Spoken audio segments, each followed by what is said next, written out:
Good morning and welcome to my garden. Or as today we're in the house. We've got about 6.5, 7 centimeters of rain last night. So it's a little muddy out to do anything. But it is a good day to be looking at our sweet potatoes and choosing some sweet potatoes to make slips. And here we have the sweet potatoes that are left over from last year. Here we have some orange ones. You can see that box there. Some fair-sized sweet potatoes in there. Nice little sweet potato there.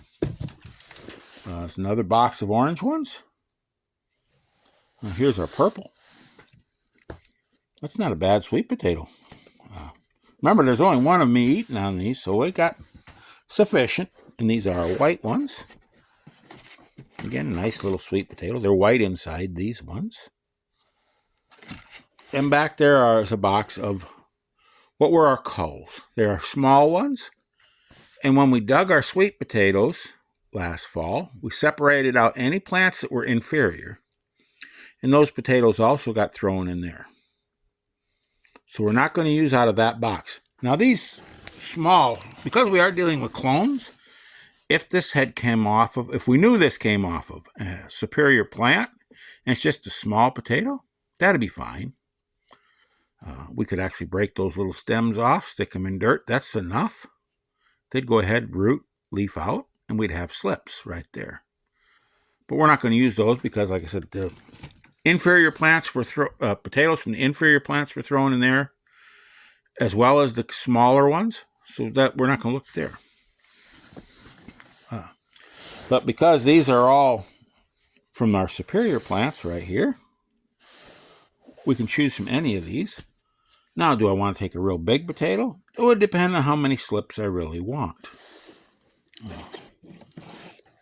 This one here should be good. It should give us plenty of slips for our purples. That should give us more than what we're going to need. So we'll take that one.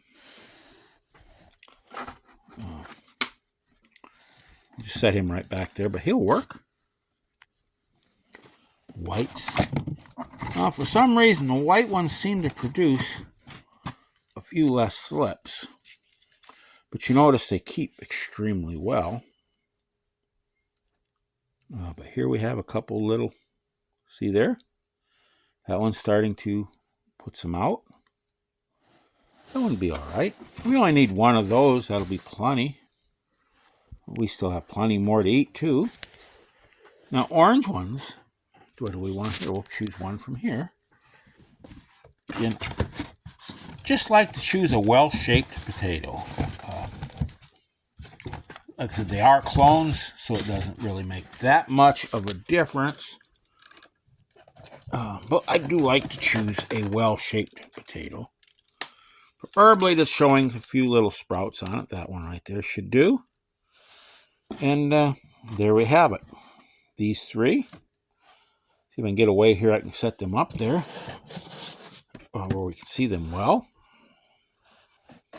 And we'll just set it. These three. This one. This one. And this one should give us plenty of slips for this summer. Now we'll take these, put these in a pan with some soil, and let them slips grow out, and then we can break them off and plant them later.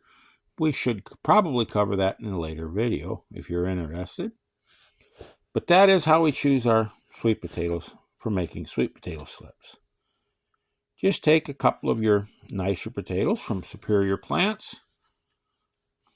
Is all it takes. And we can grow dozens of slips from each one of these potatoes. So we'll actually have off of those three way more slips than we want. Anyways, y'all have a wonderful day. Go out there, get your hands dirty, have some fun. And if you don't mind, if you've got this far, hit that like and maybe the subscribe button. I really do appreciate it. And above all, keep growing.